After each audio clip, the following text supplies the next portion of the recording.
এ বাপ ওর দিনই ওঠ গাছের কাঁঠাল গুনা সব হনুমানে খেয়ে শেষ করে দিল। একটা কাঁঠাল আছে তাও সে গাছের আগায়।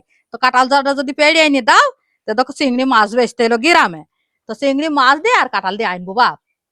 মা, ছোট চিংড়ি মাছগুলো বেশ সুন্দর হয়েছে। ছোট চিংড়ি মাছ দিয়ে কাঁঠাল রান্না খেতে বেশ ভালোই লাগে। তাই তো নিলাম বাপ। নাও মা, কাঁঠালটা টক করে পেড়ে নিয়ে আসি, তারপরে মাছগুলো বেছে নিই। ঠিক আছে। মা, গাছে আবার কাঁঠাল আছে তো না হনুমানে সব খেয়ে শেষ করে ফেলেছে? সকালে দেখি গেলাম বাপ গাছের ওই আগায় একটা আছে। তো প্রতিদিন পানি হয়েছে পেছলে আবার পাইতে পারবা তো?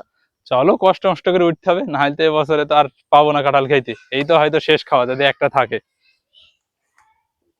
চলে এসেছি আমাদের কাঁঠাল গাছের কাছে। আর গাছের ভিতরে আমাদের আরো যা গাছ আছে তার ভিতরে এই কাঁঠাল গাছটা সবচাইতে বড়। আর এই গাছটাতে প্রচুর কাঁঠাল ধরে।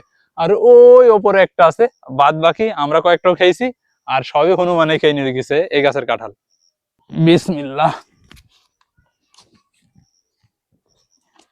বর্ষা একটু পেছল, মানে কাঁঠাল গাছ সারাদিনই এই বৃষ্টিতে ভিজছি। আর গাছের গাটা একটু পিছল হয়ে আছে।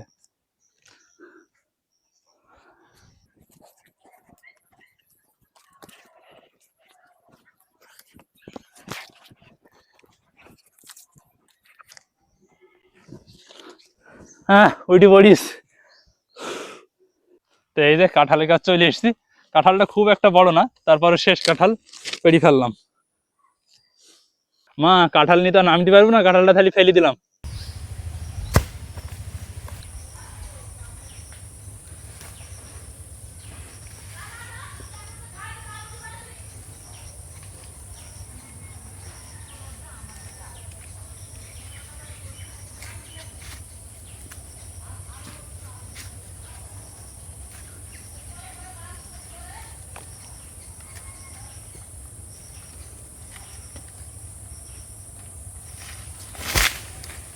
বাপ তাড়াতাড়ি চলো, ঝোড়ের মধ্যে মশাই খাই ফেললো একেবারে। আসো মা, আসো, ঝোড়ে সব মশা এখন।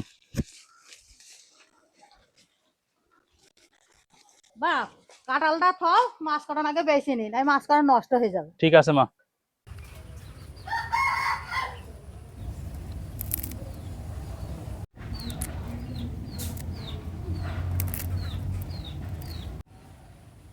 চিংড়ি মাছগুলো বেশি ধুয়ে নিয়েছি। এবার নুন হলুদ মাখে থুয়ে দিয়ে কাঁঠাল কেটে নেবো। বাপ মাছ কাটান তো হাতে পাতে বেশি দেইলে, কাঁঠালটাও একটু হাতে পাতে বেশি দিবা, তাই টপ করে হবে। ঠিক আছে মা, তুমি কোটো, আমি বেশি দিছি।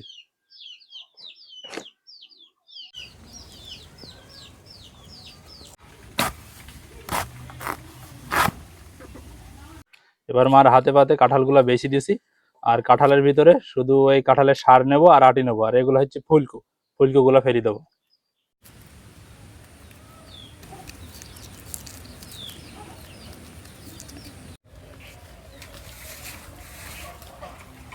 কাঁঠাল কইটে নেওয়া হয়ে গেছে, যাই ধুই নিয়ে আসে।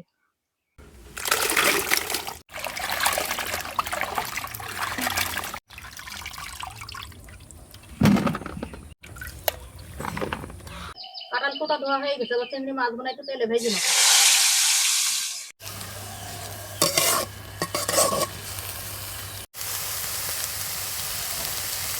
মাছ ভেজে না হয়ে গেছে, এবার তেলে দিয়ে দিলাম কাঁচা ঝালের কুচি, দিয়ে দিলাম রসুন আর পেঁয়াজ বাটা, দিয়ে ধইনি আর এলাইচের ফল বাটা, হলুদের গুঁড়ি, শুকনো ঝালের গুঁড়ি, স্বাদ মতো নুন, দিয়ে দিলাম কাটা তেজপাতা।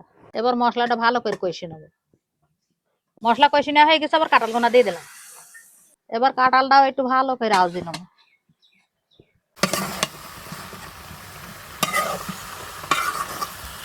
আউজি নেওয়া হয়ে গেছে, এবার পরিমাণ মতন মৌ দিয়ে দিলাম।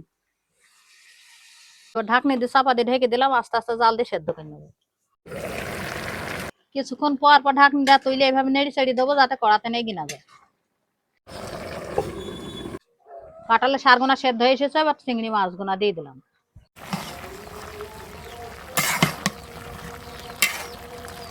নেড়ে চেড়ে দিয়ে আবার ঢেকে দিলাম। কাঁঠালের এই তরকারিটাতে ঝোল করবো না, গামাকা গামাকা ঝোল থাকতে নামিয়ে নেবো। এবার দুটো জিরে গুঁড়ো ছিটে দিলাম।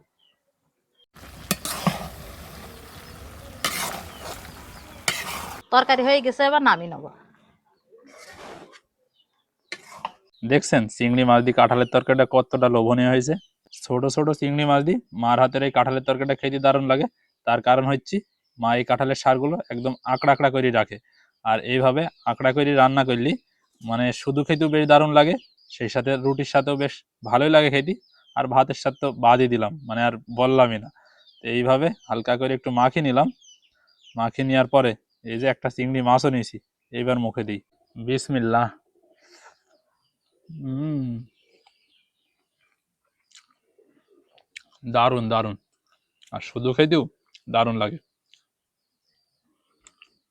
মা তো এই তরকারিটা যখনই রান্না করে, আমি তো মার সাথে একটু উঠে নিই কড়াই থেকে, তারপরে শুধু শুধুই খাই।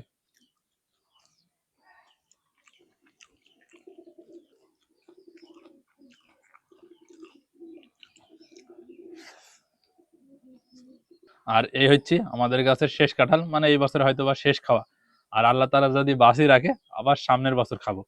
আর আমাদের যতগুলো বাগান ছিল সেসব বাগানের কাঁঠাল আগে শেষ হয়ে গেছে, এই বাগানেই এই একটা গাছে একটা কাঁঠালই ছিল। বাকি যেগুলো ছিল ওগুলা বর্ষার মধ্যে গাছে উঠে পাড়তে পারিনি, গাছটা দেখেছেন কতই বড়, ওগুলা সব হনুমানে খেয়েছে, ঠিক আছে। তো শেষ খাওয়া খেয়ে নিছি, আল্লাহ তাআলা যদি বাঁচি রাখে আবার সামনের বছর খাবো। আর এইভাবে যাদের অঞ্চলে আছে এখনো কাঁঠাল, তারা অবশ্যই ট্রাই করবেন। আবার অনেকে ফ্রিজেও রাখে কাঁঠালের সার তৈরি, তারা ওইভাবে ট্রাই করে দেখতে পারেন, আশা করি বেশ ভালোই লাগবে আপনাদের কাছে। আর এই যে একটা ছোট্ট গইছি, চিংড়ির ভিতরে দু একটা গইছিও ছিল। তবে আমার মার সাথে কিন্তু, মানে চিংড়ির চাইতে আবার যেন গইছিটাই আমার মা বেশি পছন্দ করে। গইছি মাছটা মার কাছে অতি প্রিয় একটা মাছ, আমার কাছে অতটা ভালো লাগে না, তারপরেও যে খারাপ তাও না। তো আজকের ভিডিওটা এখানে শেষ করছি, দেখা হবে নতুন কোনো ভিডিওতে। ততক্ষণ সবাই সুস্থ থাকবেন, ভালো থাকবেন, সবাইকে জানাই আল্লাহ হাফেজ।